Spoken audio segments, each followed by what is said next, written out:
dust, He has ransomed me. His grace runs deep. While I was a slave to sin. Que le nom du Seigneur soit béni ce matin. Nous sommes en train d'étudier ou de partager ensemble sur les bénédictions du sang de Jésus. Nous voulons comprendre ce mystère, n'est-ce pas, qui est grand, que dont la Bible est en train de parler, qui est la réalité du sang de Jésus. Et ce matin, je vais venir avec ma petite pierre de contribution. Déjà hier soir, on a été fortement bénis avec un enseignement, beaucoup de choses à retenir, beaucoup de choses qui nous ont été dites. Et je crois que le Seigneur introduisait déjà la pensée que je voulais apporter. Et par obéissance, je veux partager cela. Le thème que j'aimerais choisir ce matin, c'est « Nous avons accès ». Nous avons accès. Si tu veux, tu peux écrire « Libre accès », point d'exclamation. Nous avons accès. Je veux essentiellement prendre mes textes dans le livre des Hébreux. Il y a 5 textes que j'aimerais nous proposer, mais nous allons n'en lire que 2. Les autres, je vais les citer un peu plus tard. Vous pouvez noter, si vous êtes en train de noter, Hébreux, verset 8, Hébreux 9, excusez-moi, le verset 1, verset 8, et particulièrement au verset de dire là-bas que, n'est-ce pas, dans la seconde, le souverain sacrificateur seul entre une fois par an, non sans y apporter le sang. Et qu'il offre pour lui-même et pour les peuples, n'est-ce pas, pour les péchés du peuple. Le Saint-Esprit montrait par là que le chemin encore ouvert tant que le premier tabernacle subsistait. Le deuxième texte que j'aimerais que l'on puisse lire, c'est dans Hébreux chapitre 10, Hébreux 10, 19 à 22. Amélie a dit, « Ainsi donc, frères, nous avons au moyen du sang de Jésus-Christ une libre entrée dans le sanctuaire, par la route nouvelle et vivante qu'il a inaugurée pour nous au travers du voile, c'est-à-dire de sa chair. Et nous avons un souverain sacrificateur établi sur la maison de Dieu. Approchons-nous donc avec un cœur sincère, dans la plénitude de la foi, les cœurs purifiés d'une mauvaise conscience et le corps lavé d'une eau pure. » Et nous lirons un autre texte qui est, je crois, un des textes les plus connus dans les Écritures, chapitre 4 du livre des Hébreux, chapitre 4, et le verset 14 au verset 16, la Bible dit « Ainsi, puisque nous avons un grand souverain sacrificateur qui a traversé les cieux, Jésus, le Fils de Dieu, demeurons fermes dans la foi pour que nous professons, professons. Car nous n'avons pas un souverain sacrificateur qui ne puisse compatir à nos faiblesses. Au contraire, il a été tenté, comme nous en toutes choses, sans commettre de péché. Approchons-nous donc avec assurance du trône de la grâce, afin d'obtenir miséricorde et de trouver grâce pour être secouru dans nos besoins. Et les 2 derniers textes, c'est le dernier texte, le premier on l'a lu, le premier c'était Hébreux 9, 1 à 8, et le verset 7 est celui qui nous intéresse, je l'ai déjà lu.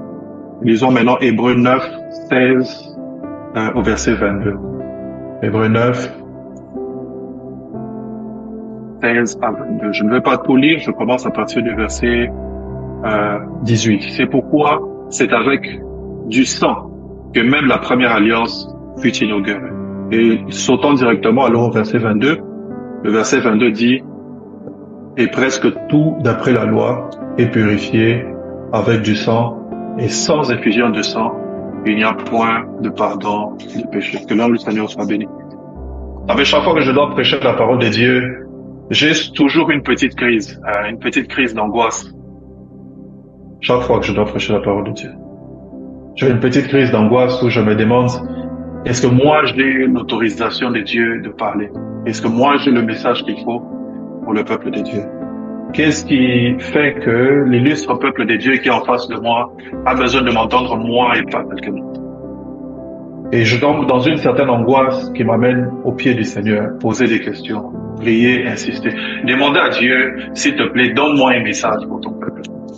Parce que vous savez, c'est ça un prédicateur. Un prédicateur, ce n'est pas quelqu'un qui vient avec des idées qu'il a reçues ou des méditations qu'il a faites. S'il faut parler des méditations, il y en a des milliers. Mais un prédicateur, c'est d'abord un messager. Le messager est reconnu par le fait qu'il ne vient pas dire ce qu'il veut dire, il vient dire ce qu'on lui a dit de dire.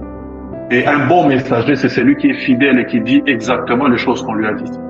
Ma prière ce matin, c'est que je sois un bon messager. Même si je ne dirais peut-être pas quelque chose que tu aimeras, mais que je sois un bon messager. Même si pour quelques personnes, ça sera des choses qu'ils ont déjà entendues, mais que je sois un bon messager. Et Dieu m'a dit quelque chose que j'aimerais nous partager alors que je commence ce message. Il m'a dit que le sacrificateur avait l'obligation, n'est-ce pas, de se tenir devant le peuple et de l'enseigner. En vérité, le sacrificateur n'est pas différent de toute autre personne dans le peuple. Ce qui le distingue, c'est tout simplement que Dieu l'a choisi, l'a placé là et lui a donné l'ordre de parler au peuple. C'est tout. Sinon, il n'y a rien de différent. Faire ce qu'il est en train de faire, ça pouvait être à quelqu'un d'autre. Et Dieu était en train de mettre en moi le fardeau pour dire que ce que je dois faire aujourd'hui, c'est venir comme un sacrificateur pour vous annoncer les choses de Dieu. Et par l'Esprit de Dieu, amener quelqu'un à entrer dans une certaine dimension. Vous savez ce que l'homme de Dieu a dit hier, quand il est en train de parler d'Apocalypse chapitre 4, verset 1 à 2. D'ailleurs, il dit, une porte était ouverte dans les cieux et la voix qui me parlait me dit, monte ici et je te ferai connaître. Tu peux être dans les choses spirituelles, mais monter dans une autre dimension.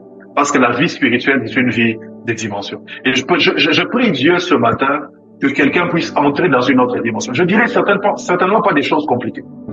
Je n'ai pas l'habitude de prêcher des choses compliquées. Mais ma prière, c'est que dans ce qui sera dit, que tu reçoives ta part et que tu montes dans une nouvelle dimension. Dans Jean chapitre 33, verset 23, la Bible est en train de dire, s'il se trouve pour lui un ange intercesseur, un de ceux qui annoncent la voie, un des 10 000 qui annoncent la voie qu'il faut suivre, alors il aura pitié de lui, il dira, délivre-le, car j'ai trouvé la rançon. Quand vous lisez ce texte dans la version originale, le texte veut dire ceci, s'il se trouve pour eux un ange, pas un ange intercesseur, mais un ange, un intercesseur. Et le mot intercesseur, là, qui est traduit, n'est-ce pas, comme intercesseur, veut aussi dire, s'il se trouve pour lui un ange, un intermédiaire, ou un interprète. Un de ceux qui annoncent ou qui enseignent la voie qu'il faut suivre. Alors, Dieu aura pitié de lui et dira, délivre-le. Et je prie ce matin que quelqu'un entende une parole qui fasse dire, n'est-ce pas, dans le monde spirituel, que cette personne doit partir d'une dimension et arriver à une autre dimension. Libre accès. Libre accès, c'est le thème que je choisis ce matin.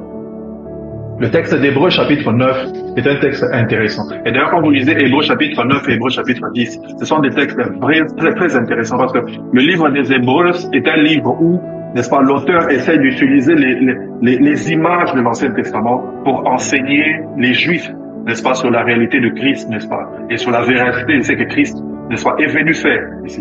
Il utilise des images telles que ce qui s'est passé dans le tabernacle, dans le but, n'est-ce pas, pour les Juifs de comprendre que Christ est véritablement le Messie.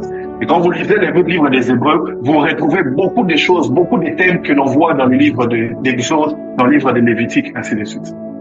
Et là, particulièrement, il est en train de parler, n'est-ce pas, d'une des images les plus fortes, n'est-ce pas, ce sont les images des sacrifices, n'est-ce pas, le fait que le sacrifice devait être apporté, les choses qui se faisaient dans l'Ancien Testament. Et en lisant dans les textes que je vous ai présentés, vous pouvez voir, n'est-ce pas, l'importance de la doctrine, n'est-ce pas, du sang. La doctrine du sang, ce n'est pas quelque chose qui est étrangère à la Bible. Quand vous lisez les Écritures, vous pouvez voir clairement que c'est une doctrine qui est clairement établie. Ce n'est pas quelque chose de bizarre. C'est quelque chose qui a commencé depuis la Genèse. La doctrine du sang. Dans Lévitique chapitre 17-11, qu'on nous a présenté la dernière fois ici, la Bible est en train de, hier soir, la Bible est en train de dire, car la vie de la chair se trouve dans le sang. Car la vie de la chair se trouve dans le sang. N'est-ce pas? Dans Hébreux chapitre 9, le verset 7, la Bible est en train de dire, n'est-ce pas, plutôt, Hébreux chapitre 9, et le verset 18, la Bible dit, c'est pourquoi c'est avec du sang que la même alliance, que la même première alliance fut inaugurée. En train d'établir que l'alliance que Moïse, n'est-ce pas, avait établie avec le peuple d'Israël, c'était une alliance qui était scellée par le sang. Et au verset 22, on dit quelque chose qui me choque ou, n'est-ce pas, m'amène à sursauter un tout petit peu. La Bible est en train de dire, presque tout d'après la loi est purifié par le sang.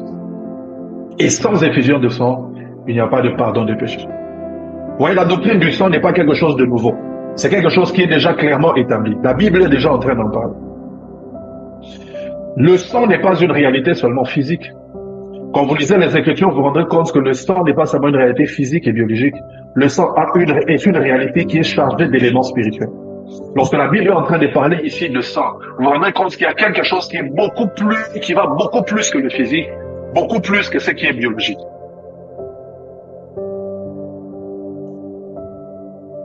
Le sang va au-delà de la réalité physique, elle entre dans l'immatériel. Le sang d'un homme, n'est-ce pas, est un élément d'identification. Lorsqu'on prend ton sang, on peut s'identifier, on peut identifier ton ADN. On peut savoir quel est ton état de santé. Et bien, lorsqu'on prend le sang d'une personne, il y a possibilité, n'est-ce pas, de comprendre à quel point, sur le point de vue spirituel, hein, je suis dans l'aspect spirituel, lorsque le sang d'une personne est pris, ce sang-là n'est pas seulement quelque chose de physique et de biologique. Ce sang-là est chargé d'éléments spirituels.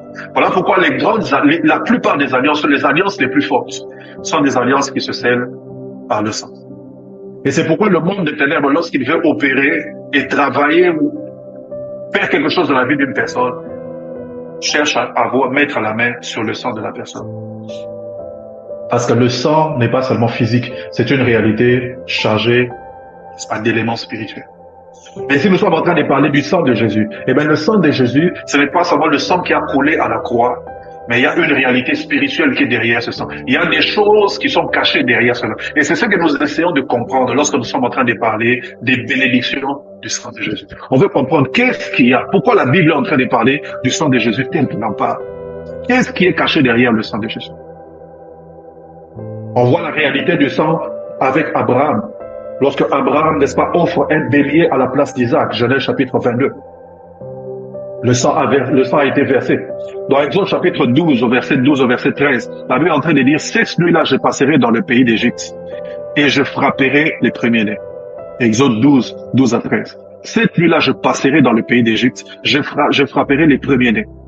J'exercerai des jugements contre tous les dieux d'Égypte. Au verset 13, la Bible dit, le sang vous servira de signe sur les maisons. Je verrai le sang et je passerai outre. Le sang vous servira de signe. Le sang cesse d'être juste quelque chose de physique, mais le sang devient un signe spirituel. Parce qu'ici, on est en train de parler d'un esprit qui verra le sang et qui ne fera pas certaines choses parce qu'il aura vu le sang. Dans Genèse chapitre 3, il semble que Dieu verse le sang, n'est-ce pas, pour couvrir Adam et Ève d'une peau d'animal. Abraham, n'est-ce pas, découpe des animaux dans Genèse chapitre 15, 7 à 17. Il découpe des animaux. Le sang a encore été versé. Ce qui se passe, n'est-ce pas, à l'époque, était en train de préfigurer beaucoup de choses qui devaient se passer plus tard. Et le livre des Hébreux vient nous expliquer ces choses dans les détails. Et le livre des Hébreux particulièrement veut parler de ces choses en expliquant ce qui s'est passé dans le tabernacle de Moïse. Le livre des Hébreux explique quelques réalités ou quelques faits par rapport au sang. Premièrement, le livre des Hébreux, chapitre 9, le livre des textes que nous avons lus, explique que les testaments ou un testament ou une alliance n'est valide que par la mort. Et le moyen par excellence, dans ce temps-là particulièrement, n'est-ce pas? Le moyen par excellence pour savoir que la mort a été consommée, c'est lorsque la personne est vidée de son sang. Vous lisez dans Hébreux chapitre 9, à partir du verset 16 au verset 18. Le livre des Hébreux est en train de nous montrer que les alliances se scellent par le sang. La Bible dit, n'est-ce pas, que l'alliance de l'Ancien Testament était aussi scellée par le sang. Le livre des Hébreux nous montre que presque tout s'est purifié par le sang. Nous avons lu cela au verset 22, chapitre 9. Presque tout d'après la loi est purifié par le sang. Que sans effusion de sang, il n'y a pas de pardon des péchés. Ça nous montre, n'est-ce pas, la force du sang. La portée spirituelle du sang. Sans effusion de sang. Le livre des Hébreux nous montre que le souverain sacrificateur ne pouvait pas aller dans le lieu très saint sans apporter du sang. Hébreux 9, verset 7. Elle me dit, Il devait aller, n'est-ce pas, mais non sans y apporter de sang. Le verset 7 du chapitre 9 est en train de dire, dans la seconde, n'est-ce pas, le souverain sacrificateur, seul entre une fois lieu très saint, il devait aller avec le sang.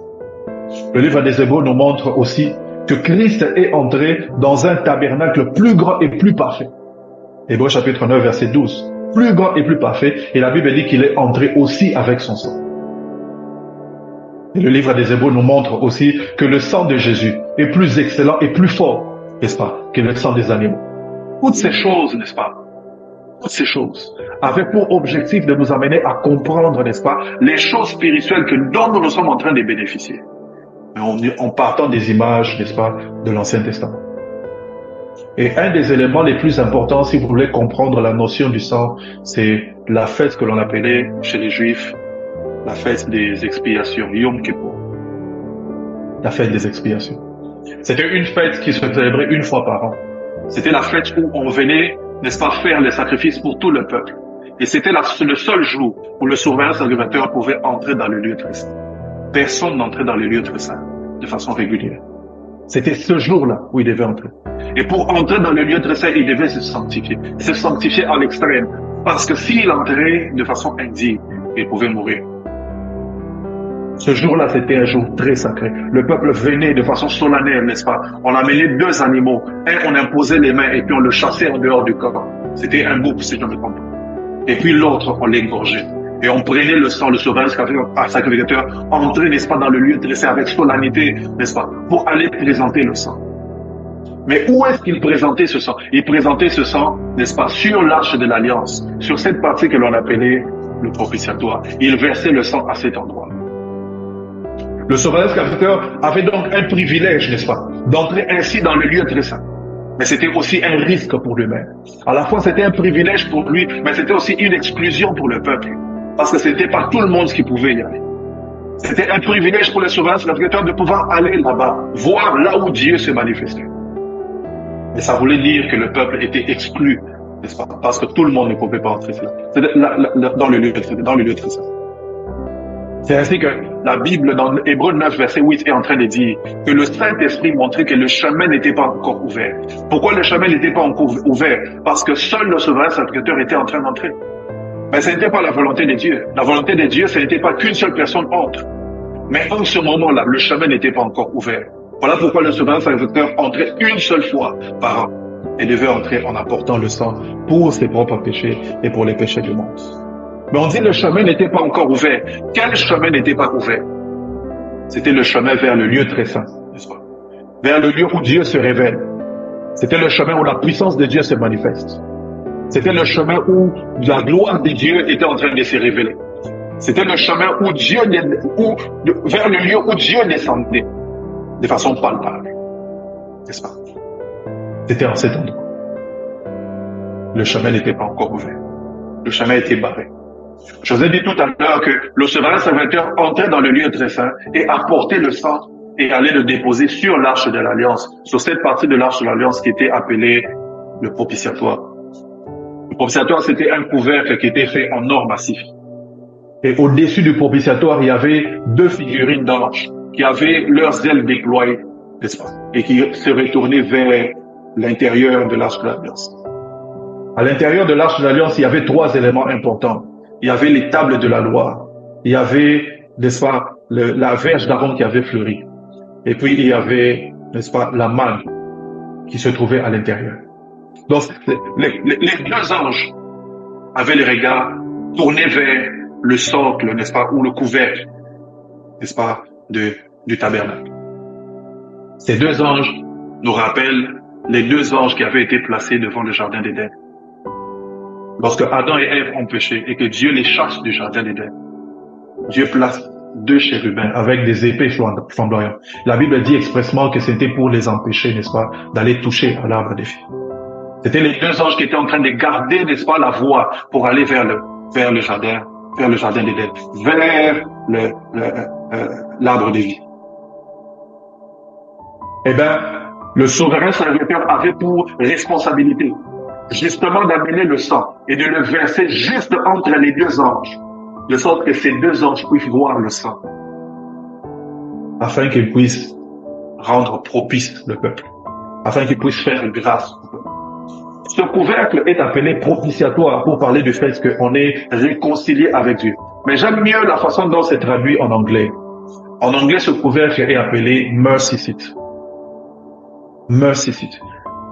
Traduit, si on traduit, vous êtes tous, je crois, anglophones, ou la plupart d'entre nous sommes anglophones. Si on traduit, ça parle ici tout simplement du trône de la grâce. Alors que les francophones appellent cela propitiatoire, on se demande pourquoi les anglophones appellent cela trône de grâce. Pourquoi est-ce qu'ils appellent trône de grâce? Eh bien, dans Exode chapitre 25, verset 22, la Bible est en train de dire, lorsque le tabernacle était en train d'être construit et que l'arche de l'alliance était aussi construite, où était, n'est-ce pas, l'idée de l'arche de l'alliance était communiquée à Moïse, Dieu lui dit que c'est là, entre les deux chérubins, c'est là, entre les deux chérubins, qu'il rencontrera Moïse et qu'il rencontrera le souverain. Dieu disait que c'est là, entre les deux chérubins, qu'il rencontrait. Donc, c'est là où Dieu descendait, entre les deux chérubins. Et c'est là où les souverains serviteurs allaient et rencontraient le Seigneur. Quand la gloire s'est manifestée, c'était à cet endroit-là. Et c'est à cet endroit que les chérubins, n'est-ce pas, ont leurs ailes déployées. Et c'est là qu'ils sont en train de regarder. Et c'est là que l'on était en train de déverser le sang. On appelle cela trône, parce que tout simplement, c'est là où Dieu descendait et s'asseyait. On appelle cela trône de grâce, parce que par le canal du sang, la grâce était, n'est-ce pas, manifestée à tout le peuple. Et manifestée à tout le peuple. Et les chérubins sont donc, en effet, un signal, n'est-ce pas, de la présence du trône de Dieu. Dans la Bible, chaque fois que les chérubins se manifestent, c'est que le trône de Dieu s'est manifesté. Quand vous regardez dans les livres prophétiques et que les chérubins sont en train de se manifester, c'est généralement une vision de la gloire de Dieu. Et là encore, sur l'arche de l'alliance, les deux chérubins se trouvent. Et le trône de Dieu se trouve à cet endroit. Et donc, quand la Bible est en train de dire que le chemin n'était pas encore ouvert, la Bible est en train de parler du chemin qui a mené vers cet endroit-là, vers le trône de grâce. Le lieu qui n'est pas encore ouvert, dont on est en train de parler, c'est la salle du trône.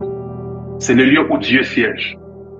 Le lieu qui n'était pas encore ouvert à cette époque-là, c'est la présence de Dieu. C'est le Dieu où se manifeste. La Bible dit, louez-le dans l'étendue où éclate sa puissance. Louez-le dans l'étendue où éclate sa puissance. La puissance de Dieu n'éclate pas partout. Il y a une étendue où sa puissance de Dieu éclate. Dans la présence de Dieu, c'est là où sa puissance éclate. Et c'est ce lieu-là qui n'était pas encore ouvert. La Bible est en train de dire que les souverains serviteurs ne pouvaient pas entrer librement parce que les lieux n'étaient pas encore ouverts. Le chemin n'était pas encore ouvert. Il y avait encore un rideau qui était en train de l'empêcher d'aller comme il voulait. Le chemin n'était pas encore ouvert. N'est-ce pas? Mais la volonté de Dieu, c'est que nous, toi et moi, nous puissions avoir accès, n'est-ce pas, à cet endroit. Déjà dès le départ, c'est ce qu'il voulait. Un lieu où les réalités sont différentes. C'est ça, le trône la salle de trône. Un lieu où les réalités sont différentes. Les réalités sont différentes de celles que toi tu es en train de vivre tous les jours. Tu te lèves le matin, tu prends ton train, tu prends ton bus, ta voiture, tu vas au travail, il y a des choses qui sont en train de se passer. Eh bien, pendant que tu es dans ta voiture, dans le train, il y a un lieu où les réalités sont différentes. Il y a un lieu où tu peux être, où les réalités sont différentes. Ça s'appelle la salle du trône, la présence de Dieu. C'est une atmosphère où Dieu règne, n'est-ce pas? Ce lieu est un espace spirituel, n'est-ce pas? C'est un environnement où nous pouvons vivre, que nous pouvons vivre et expérimenter.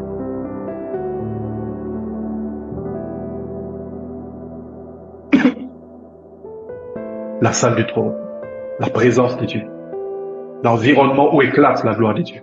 Genèse appelle cet endroit Éden, n'est-ce pas? L'endroit d'où Adam avait été chassé. Moi, j'appelle cela le trône de Dieu, ou la salle du trône. N'est-ce pas? Quand Moïse est en train de bâtir le tabernacle, il appelle cela les lieux très saints. Les lieux très saints. L'endroit le plus avancé, le plus profond du tabernacle. C'est là où se trouvent les 24 vieillards, dans la salle du trône. C'est là où se trouvent les êtres vivants. C'est là où se trouvent les chérubins. C'est là où se trouvent, n'est-ce pas, les prophètes, ils vont pour entendre le conseil des dieux. Quand Jérémie est en train de dire qui a assisté au conseil des dieux, eh bien, ce conseil des dieux se trouve là, dans la salle du trône. C'est là où vont les adorateurs, quand ils fléchissent leurs genoux et qu'ils lèvent leurs mains vers Dieu. Ils vont dans la salle du trône. C'est là où ils vont, dans la salle du trône, dans la présence de Dieu. Nous pouvons être, n'est-ce pas, dans cet endroit. Nous pouvons être là-dedans pendant que nous sommes aussi sur terre. Tu peux expérimenter cet environnement alors que tu es en train de vivre ici sur la terre et vivre toute autre chose. Tu peux vivre dans la salle du trône. Tu peux vivre dans la salle du trône. Le chemin n'était pas ouvert dans le passé. Eh bien, le chemin est ouvert aujourd'hui. Cette réalité, n'est-ce pas, se superpose à ce que tu es en train de vivre. C'est ça qui fait que tu peux vivre quelque chose. Les gens peuvent être en train de vivre quelque chose maintenant et toi, tu vis une autre réalité. Pourquoi? Parce que tu te trouves à deux endroits en même temps. Tu es ici sur la terre, mais en même temps, dans le spirituel, tu te trouves dans la présence de Dieu. Dans la présence de Dieu. Regardez avec moi ce qui se passe dans la vie d'Étienne. Étienne, n'est-ce pas, après avoir prêché l'évangile, on met la main sur lui et on le lapide. Paul se trouve là, n'est-ce pas? Et il approuve ce qui est en train de se passer. Pendant qu'on est en train de les lapider, la Bible dit qu'il a vu le ciel ouvert et Jésus debout à la droite du Père. Le Étienne qu'on était en train de lapider oublie les douleurs, n'est-ce pas, des pierres qui sont en train de tomber sur lui. Il oublie la crainte, n'est-ce pas, de pouvoir passer de l'autre côté. Étienne a les yeux ouverts sur une autre réalité. Il voit quelque chose que les autres ne voient pas. Et lorsqu'il est écrit, il dit, je vois le Fils de Dieu, le Fils de l'homme, debout à la droite du Père. Étienne se trouvait sur terre, mais Étienne se trouvait aussi dans la salle de trône. Il se trouvait sur terre, mais il se trouvait aussi dans des lieux très saints. Étienne était en train de vivre ce qu'il vivait, mais ce qu'il était en train de vivre dans la salle du trône était en train de supplanter, n'est-ce pas, sa réalité physique. Il était en train de vivre autre chose, n'est-ce pas? Le lieu très saint est une réalité que tu peux vivre. La salle du trône est une réalité que tu peux vivre. Combien aujourd'hui, n'est-ce pas, alors que nous avons l'opportunité d'être dans cet endroit, se retrouve un peu comme Jacob en train de dire, n'est-ce pas, certainement l'Éternel est en ces lieux. Moi, je pas ton cas. Alors que je suis en train de prêcher, je prie que le Saint-Esprit te pousse, n'est-ce pas, dans cette atmosphère. Je prie alors que je suis en train de parler tel que je parle, que tu sois en train d'entrer dans les lieux très saints, que tu te retrouves là en face de Dieu vivant, n'est-ce pas? Que tu puisses vivre cette réalité de Dieu qui est au milieu de nous. Que tu vis alors que tu te trouves là où tu te trouves. Que tu ne dises pas comme Jacob, l'Éternel était ici, et moi je ne le savais pas. Que tu ne dises pas ça.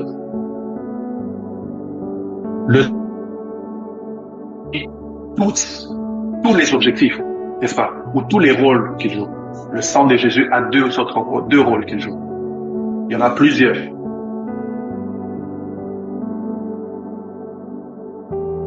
N'est-ce pas, de sceller l'alliance ou de rendre effectif le testament.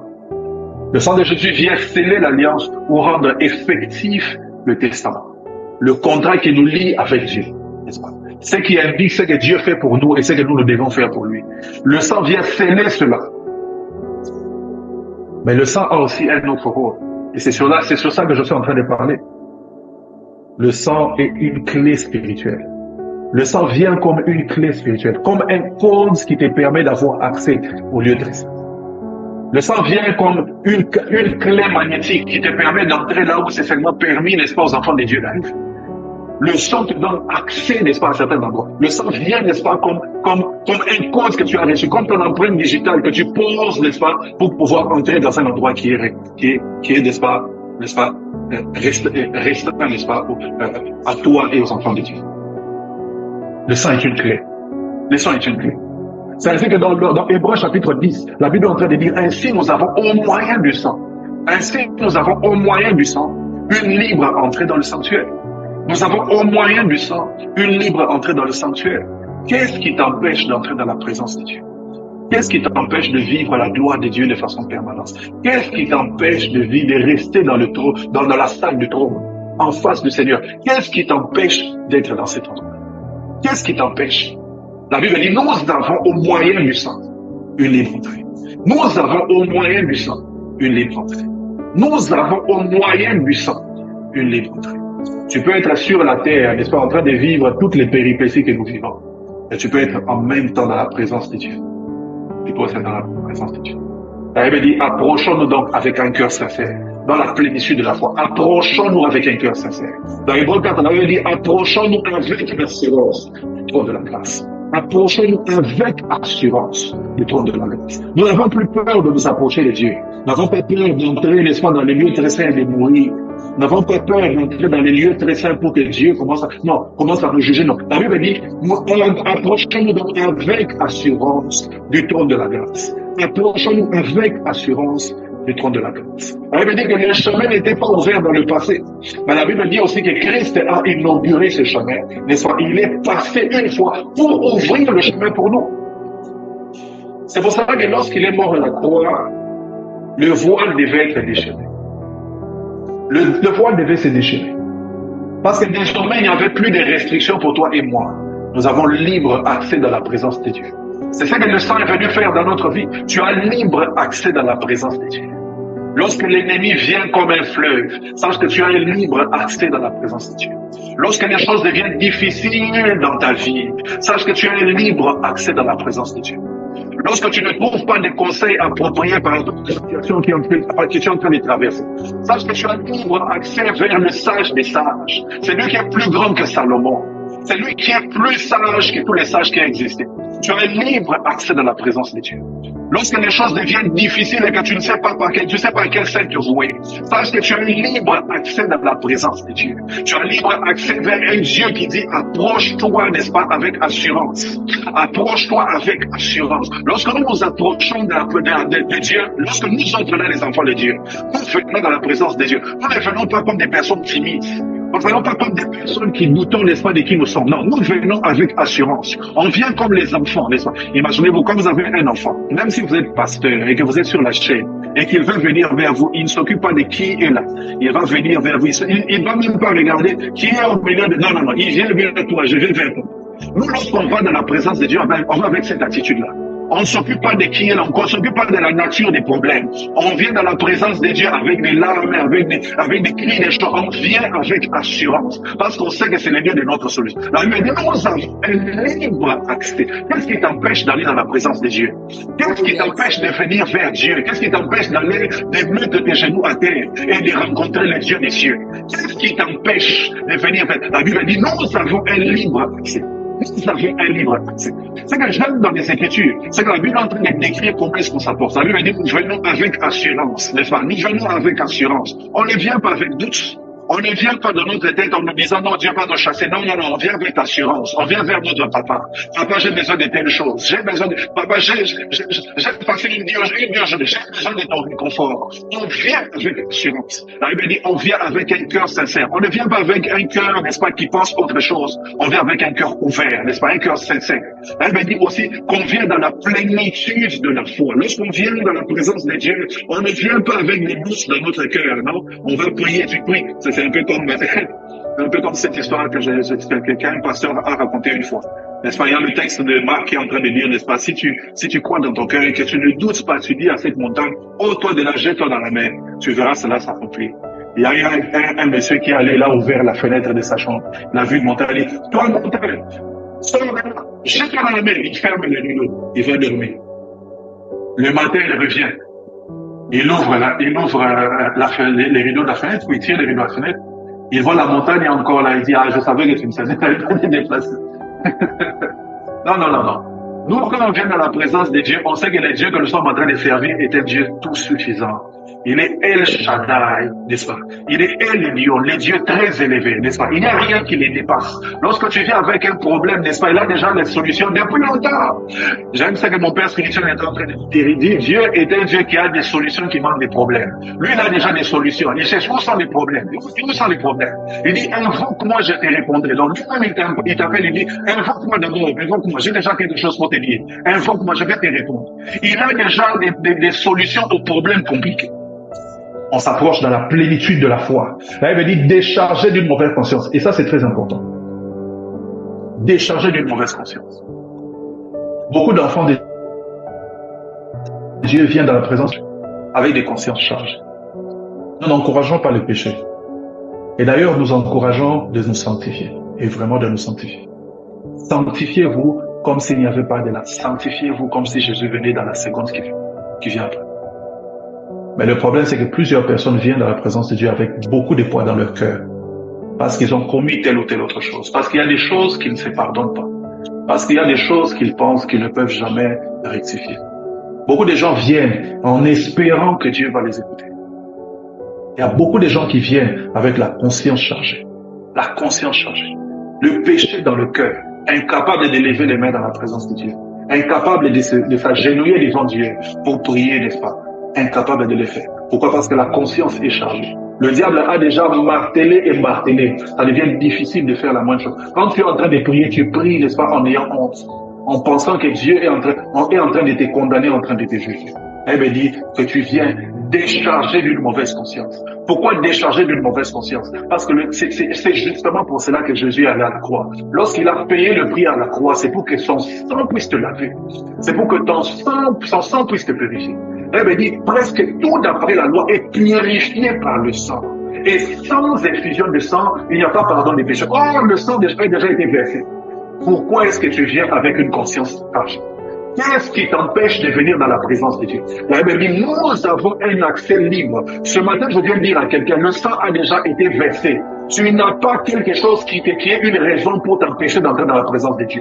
Peu importe ce qui s'est passé hier, avant-hier, il y a une année, il y a 2 ans, il y a 10 ans, peu importe toutes ces choses, le sang est déjà coulé. Tout ce dont tu as besoin, c'est de faire confiance à ce sacrifice.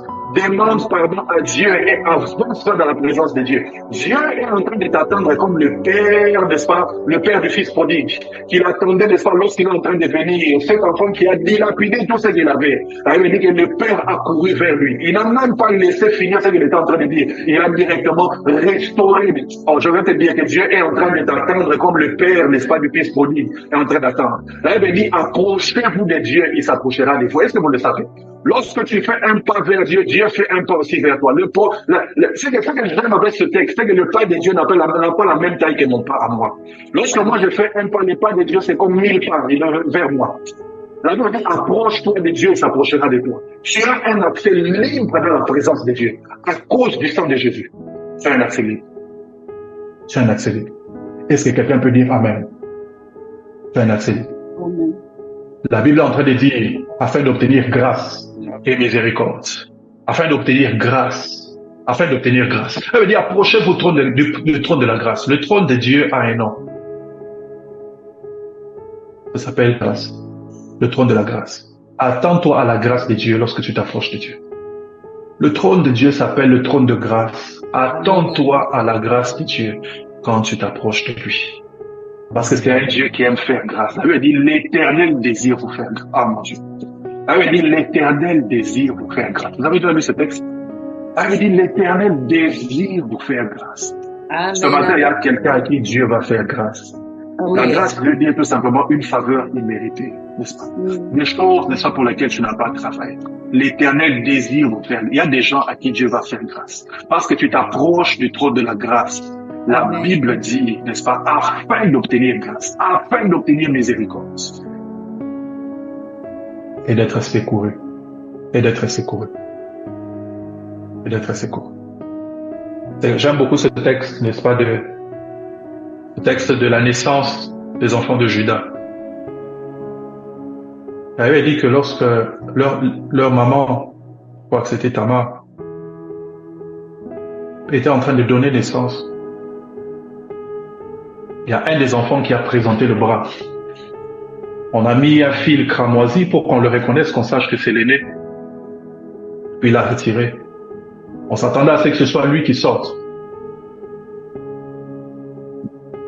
Et tout d'un coup, on voit un autre qui sort. Et les sages-femmes se sont exclamées. On dit, comment as-tu fait cette brèche? Comment as-tu fait cette brèche? La vérité, c'est qu'on n'attendait pas cet enfant-là. On n'attendait pas être l'aîné. Et être aîné en Israël, c'était quelque chose de très sérieux. Parce que les aînés recevaient la double portion de l'héritage. Donc, on n'attendait pas à ce que ce soit lui qui sorte. On attendait que ce soit quelqu'un d'autre. On se disait, non, c'est lui qui va passer le premier, c'est elle. Lui, il a déjà des préventions. Il est bien positionné, n'est-ce pas, pour passer le premier. Mais on n'attendait pas l'autre. Et c'est l'autre qui est passé. Je te dis, il y a des endroits où on ne t'attend pas, mais c'est toi qui passeras. Il y a des endroits où on regarde tes qualifications, n'est-ce pas? On regarde ce que tu as comme diplôme. On dit que ce n'est pas toi. Mais ça sera toi qui passera. N'est-ce pas? Parce que là où la grâce de Dieu vient, n'est-ce pas? Ce n'est plus question de toutes ces choses-là. C'est simplement qu'il veut. Il a fait grâce, il a donné ses filles. Joseph était le dernier fils de son père. Mais c'est à lui qu'on a donné, n'est-ce pas, la robe bigarrée. C'est lui qu'on a aimé. Et ses frères l'ont jamais. Joseph. Je m'imagine Joseph, n'est-ce pas, qu'on est en train de prendre, en train de malmener. Il dit, mais moi, je n'ai rien fait. Mon père m'a seulement aimé et m'a donné ça. Je n'ai rien fait. C'est par le simple fait de la grâce de Dieu que je suis ce que je suis. C'est par le simple fait de la grâce de Dieu que j'ai ce que j'ai. C'est par le simple fait de la grâce de Dieu que j'arrive à cet enfant, mais c'est cet enfant qui est passé. Je dis qu'il y a des gens qu'on n'attend pas aujourd'hui, mais c'est toi qui vas passer, n'est-ce pas? J'aime beaucoup ce que l'apôtre Guy Necham a dit, n'est-ce pas, lorsqu'il était en... Je vais traduire après, n'est-ce pas? Il a dit, n'est-ce pas, quand ces femmes sages se sont exclamées, on dit, comment as-tu fait cette brèche? Il a dit, en d'autres termes, s'il parlait l'Iranien, il dit, oh, comment tu as percé là? Comment tu es passé par là? On t'attendait par quel chemin tu es passé? Mais il y a des gens comme ça qui passent par des chemins insoupçonnés, qu'on n'attend pas, n'est-ce pas? Par la grâce de Dieu. Le trône de Dieu s'appelle le trône de la grâce. Attends-toi à recevoir la grâce de Dieu quand tu t'approches du trône de grâce. Attends-toi à la grâce de Dieu lorsque tu t'approches du trône de grâce. On a un accès. On a un accès à ces lieux. On a un accès au trône de Dieu. On a un accès à la présence de Dieu. On a un accès au sein des saints. Et cette atmosphère ou cet espace, c'est un lieu spirituel, n'est-ce pas, qui est devant notre Dieu. Ce sont des réalités, n'est-ce pas, qui supplantent, n'est-ce pas, qui sont plus fortes que les réalités que nous sommes en train de vivre. Ce qui se passe dans la salle de trône, devant Dieu, n'est-ce pas, supplante tout ce qui se passe ailleurs.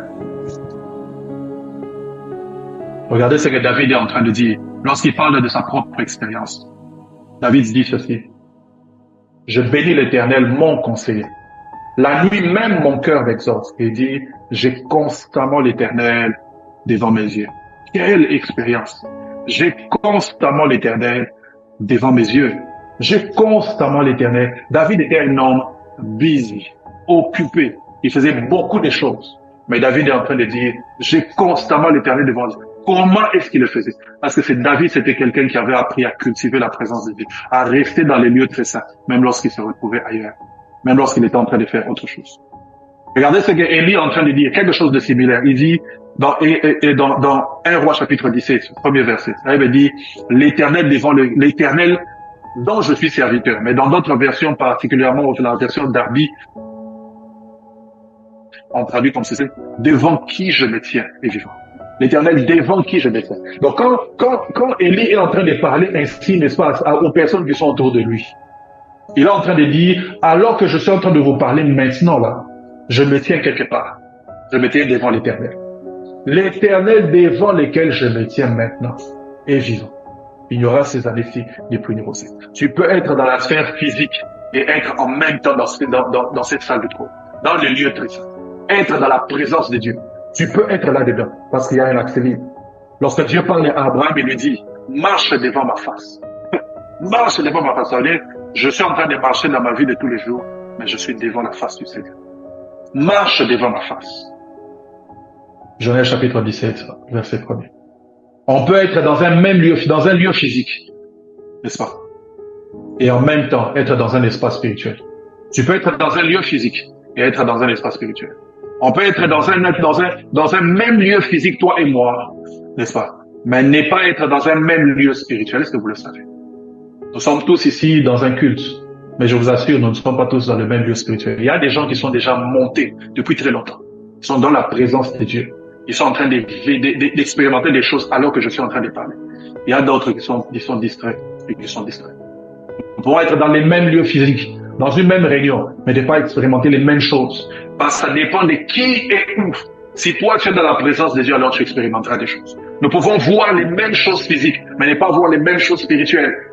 On va ne pas voir les mêmes choses spirituelles. Nous sommes là ensemble dans les mêmes lieux. Certaines personnes ont des visions spirituelles, voient des grandes choses avec Dieu. Mais toi, tu es là sur la vie, tu n'expérimentes rien. Pourquoi? Parce que l'autre personne se trouve dans le sein des saints. dans la présence de Dieu, a appris à rester là, connaît la puissance du sang de l'agneau, qui te permet d'entrer, n'est-ce pas, dans la présence de Dieu avec foi, n'est-ce pas, avec assurance et la conscience d'échanger, n'est-ce pas. Il connaît cette puissance. Elle connaît cette puissance et reste dans la présence de Dieu, expérimente des choses. Il y a d'autres personnes qui sont là dans les parvis et n'expérimentent jamais rien. Nous pouvons entendre les mêmes choses, tel que je parle, nous pouvons entendre les mêmes choses, mais ne pas entendre les mêmes choses spirituellement. Il y a des gens, quand je parle, ils entendent la voix de Dieu. Il y a des gens, quand je parle, ils entendent juste la voix de Cédric. Ah, ce que ce frère là finisse rapidement. Le temps passe. Il y a des gens, quand je suis en train de parler comme ça, ils se délectent de la parole, du miel, n'est-ce pas, du miel qui sort du lion. Ils se délectent, n'est-ce pas, de la parole de Dieu. Ils reçoivent les choses qui viennent de Dieu directement. Mais même lorsque je suis en train de parler, eux, ils sont déjà loin, n'est-ce pas, en train de communier avec Dieu dans la parole de Dieu. On peut entendre les mêmes choses physiquement, mais ne pas entendre les mêmes choses spirituellement. Il y a des gens qui sont dans les saints des saints. Il y a des gens qui sont dans les parvis. Il y a des gens qui sont en dehors du tabernacle. Regardez avec moi ce qui se passe avec Bartimée. Bartimée, c'est aveugle, n'est-ce pas, qui se trouve sur le bord du chemin. Les gens sont en train de passer, Jésus au milieu d'eux. Il entend dire que c'est Jésus qui passe. Lorsque Bartimée crie, il dit, Jésus, fils de David, aie pitié de moi. Le terme fils de David, c'est un terme qui est chargé. It's loaded. Il y a beaucoup de choses. Ça veut dire beaucoup de choses. Fils de David, aie pitié de moi. Il est en train de faire appel à la dimension prophétique de Jésus. La foule voyait Jésus, le fils de Marie et de Joseph. Un faiseur de miracles parmi les autres. L'aveugle qui ne pouvait pas voir Jésus était en train de voir le fils de David. Nous pouvons être dans les mêmes lieux physiques, ne pas voir les mêmes choses. Nous pouvons entendre les mêmes choses, ne pas recevoir les mêmes révélations. Nous pouvons voir les mêmes choses, mais ne pas percevoir les mêmes choses. Bartimée pouvait percevoir dans les spirituels, voir dans les prophéties et faire appel à une dimension de Jésus. Souvenez-vous de ce qui se passe avec la femme à la perte de sang. Elle me dit, elle s'est faufilée, n'est-ce pas, dans la foule pour toucher le pan de la robe de Jésus. Alors qu'elle touche, Jésus se retourne et dit, qui m'a touché? L'interpellation des disciples est très importante à noter. Il dit, Seigneur, tu vois la foule qui te presse et tu demandes qui t'a touché. Un peu comme s'ils étaient en train de dire, mais Jésus, tu perds la tête ou quoi? Tout le monde est en train de te toucher ici. Comment tu dis qui m'a touché? Jésus dit, non,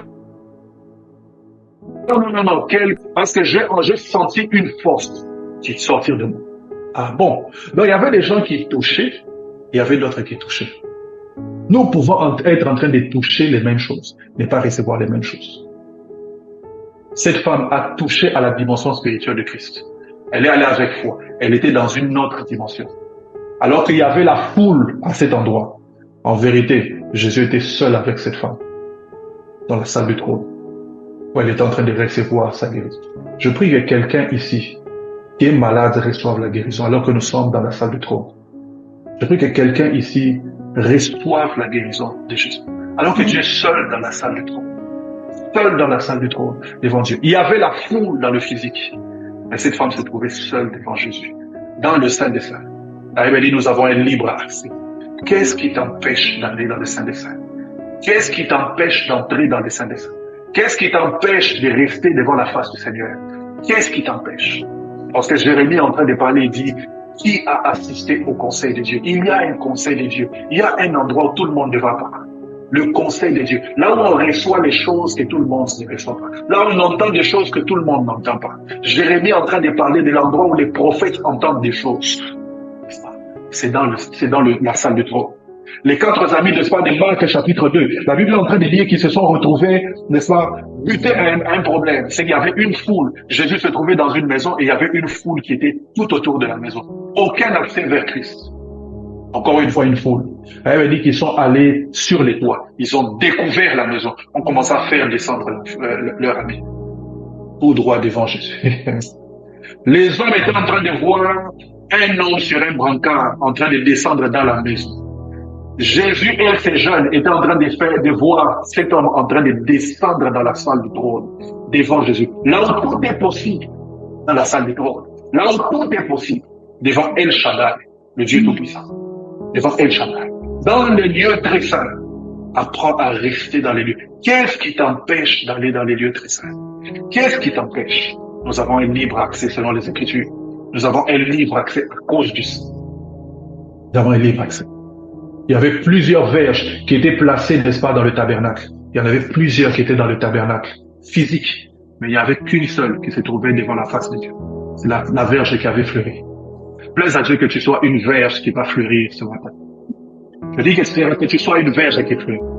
Cette verge a fleuri en une nuit, n'est-ce pas? Ça montre ici la puissance de la vitesse que Dieu peut manifester dans la vie d'une personne. Plaise à Dieu que tu expérimentes de la vitesse dans ta vie parce que tu es dans la présence de Dieu au nom de Jésus. Ça montre ici la fertilité, n'est-ce pas? Plaise à Dieu que tu expérimentes la fécondité, la fertilité dans tout ce que tu es en train de faire. Il veut dire, il est comme, n'est-ce pas, un arbre planté près d'un courant d'eau. Un arbre planté près d'un courant. Tout ce qu'il fait lui réussit. Tout ce qu'il fait lui réussit. Que tu deviens féconde dans ce que tu es en train de faire. Que tes affaires commencent à aller de l'avant. Que ton travail commence à t'apporter, n'est-ce pas, beaucoup plus. Que tout ce que tu as commence à se multiplier.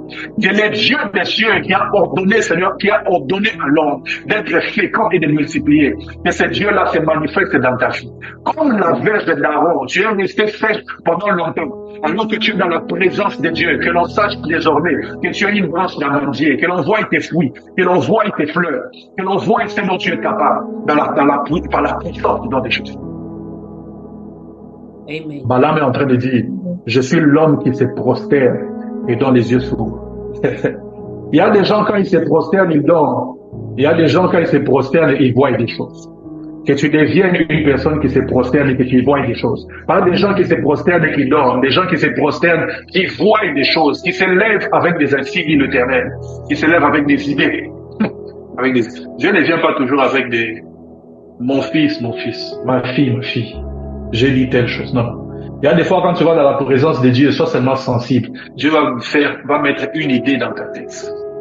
Ah mon Dieu, que les dieux de créativité te rencontrent. Oh, Je prie que les dieux de créativité te rencontrent, qu'ils mettent en toi des idées révolutionnaires, qu'ils mettent en toi des solutions auxquelles les gens n'ont pas pensé, qu'ils mettent en toi, n'est-ce pas, cette capacité à concevoir des choses que d'autres n'ont pas conçues, parce que tu te retrouves dans la présence de Dieu, parce que tu es dans les lieux de fécondité, dans les lieux où des choses se passent en une vie, que Dieu te donne. Elle me dit, je suis l'homme qui s'agenouille, qui se prosterne et dont les yeux s'ouvrent, que désormais lorsque tu te prosternes et tes yeux spirituels s'ouvrent, que tu commences à voir un chemin là où il n'y avait pas de chemin, que tu commences à voir la solution là où des gens disent qu'il n'y a pas de solution. La Bible dit que lorsque, n'est-ce pas, Ismaël ne s'est passé avec sa maman dans le désert, ils ont commencé à prier. La Bible dit, un ange a entendu les pleurs de l'enfant. Et puis après, la Bible dit tout simplement qu'ils ont vu, n'est-ce pas, une source. La source était déjà là, le problème c'est qu'ils ne voyaient pas. Mais que Dieu t'ouvre les tout qui est à côté de toi. Des fois, les solutions que tu cherches se trouvent déjà juste à côté de toi. Mais que Dieu, devant qui tu te tiens, ouvre les yeux pour que tu commences à voir ces choses. Nous avons un libre accès à cause du sang. Entre dans la présence de Dieu à cause du sang. Nous avons un libre accès. D'aller vers un pays qui était voué à la destruction, en pensant que c'était un jardin de l'Éternel. Mais parce qu'Abraham était devant le... Abraham était quelqu'un qui attendait, n'est-ce pas, devant la face de Dieu. Il a entendu Dieu qui lui dit, regarde du nord, du sud, est, ouest, ce que tu vois, je te donne. Abraham est entré dans la terre promise. It matters where you are. Ça a de l'importance, n'est-ce pas, là où tu te trouves. Va dans la présence de Dieu. Tu as un libre accès. Tu as un libre accès. Dans Psaume 73, Asaph est en train de dire, la difficulté fut grande à mes yeux. Psaume 73, 15 à 17. Il dit, lorsque je regarde les méchants, ils sont dans un bon point. Tout leur réussit. Asaph a une vision, n'est-ce pas, selon laquelle les impies voient toujours du succès dans ce qu'ils font. Il dit, tous leur réussit, ils sont en un bon point, ainsi de suite. Mais nous, les justes, on souffre. Nous, on souffre. Rien ne se passe positivement. Quand il regarde la vie, il a même pitié de lui-même.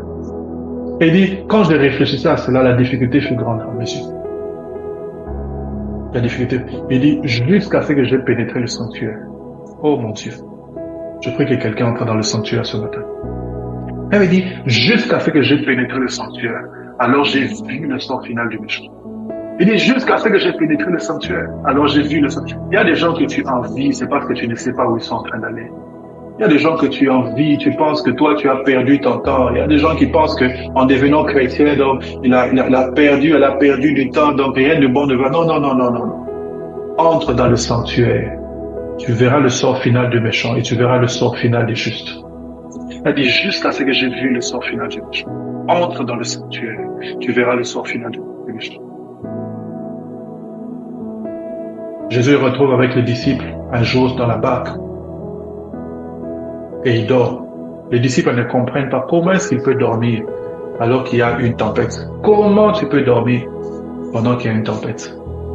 Il dit, Maître, ne t'inquiète pas de ce que nous périssons. Et Jésus a dit que quand je vais vous supporter, où est votre foi?